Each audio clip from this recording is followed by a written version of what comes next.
Hey, thanks for dropping by to the Planners on Purpose podcast, created by Naomi Tucker, CMP. Now, this space is for the event planners to encourage and empower you so that you can fully live your life on purpose. So before we dig in, please take a moment to subscribe so you get future shows. Now, here she comes, your host, Naomi.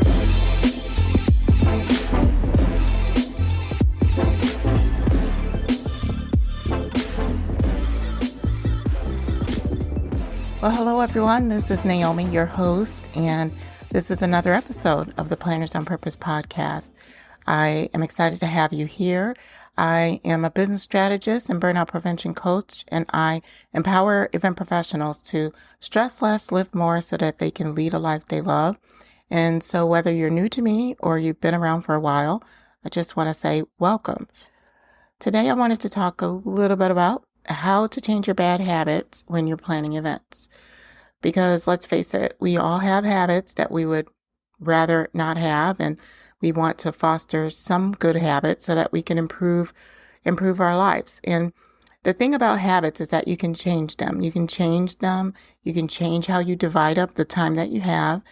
And when you have good habits during your workday, what it does is it does nothing but benefit you. So maybe you want to focus on your morning routine and prepare yourself for your busy day a little bit better than it was yesterday.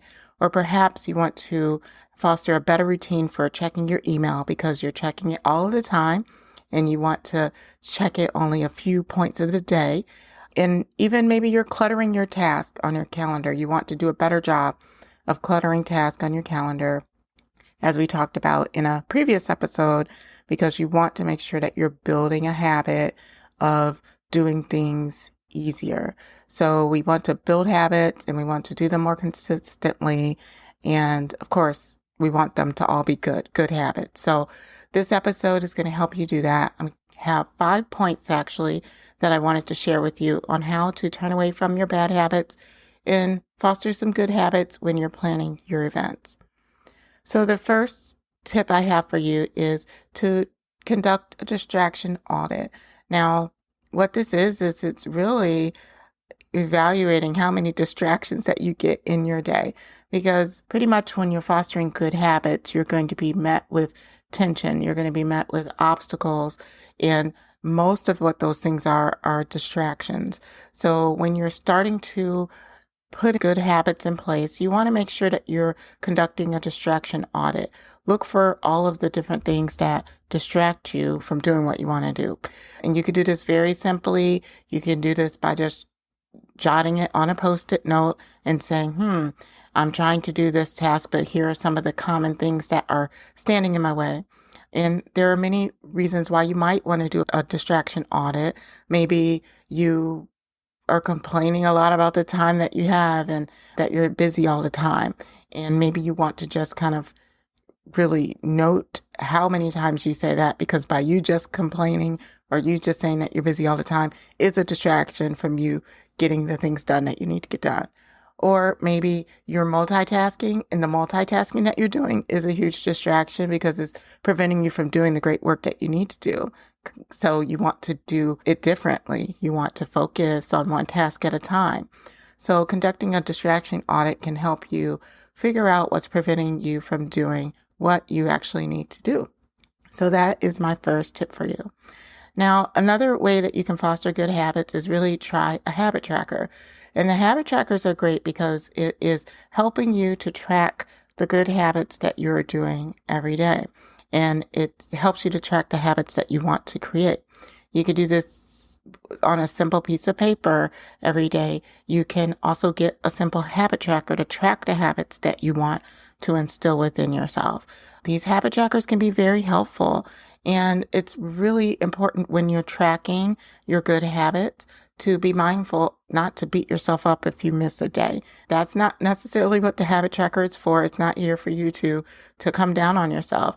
It's supposed to be motivating. It's supposed to be a way for you to hold yourself accountable for doing the good habit that you want to foster within your life. So Definitely try a habit tracker if you're looking to turn away from some bad habits and have some good habits instilled in your life.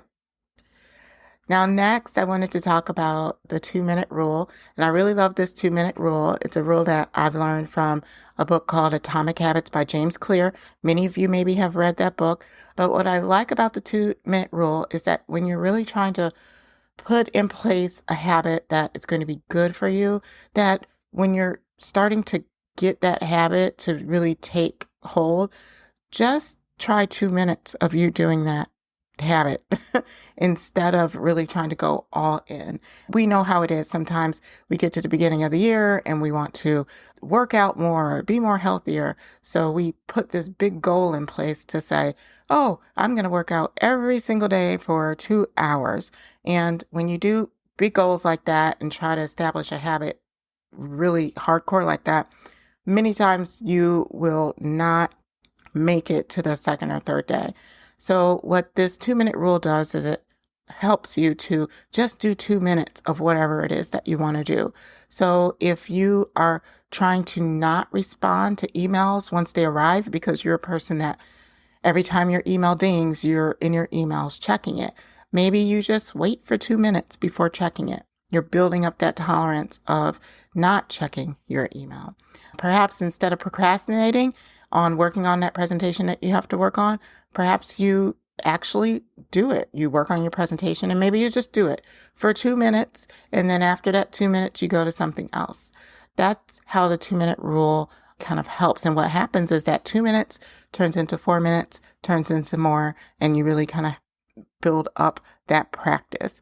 So you can try this on anything. You can try this on going on a walk in the middle of the day if you want to bring in some good, healthy habits into your life.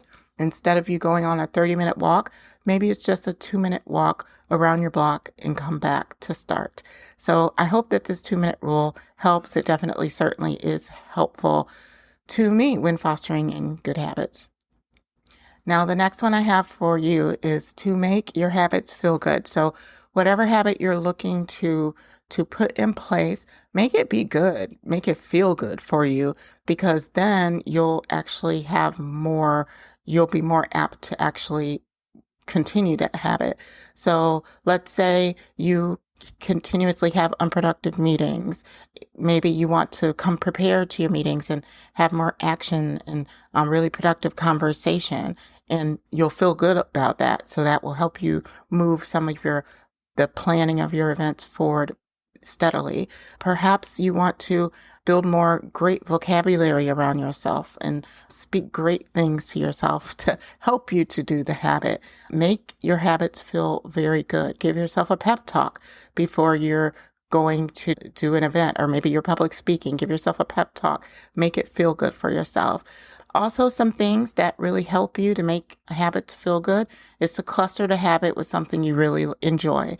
So, for example, if you love music, maybe turn your music on when you're working on your banquet event orders, because it's something that makes you feel good. It gets you in a really good mood. It's energizing, and that will help you do really well on those banquet event orders, whether you're working on them or you're reviewing them. It just helps you complete the work faster and you feel very good about it. So those are ways that you can make your habits feel good in order to establish really nice, great, healthy habits. All right. And then my last one is to be kind to yourself. Just stop saying yes to everything. And that is the way that you can actually be kind to yourself. Stop saying yes to everything. Maybe say no once in a while, because you are protecting yourself. You're protecting your sanity, and you're really being truthful about what you can actually handle and what you can't handle.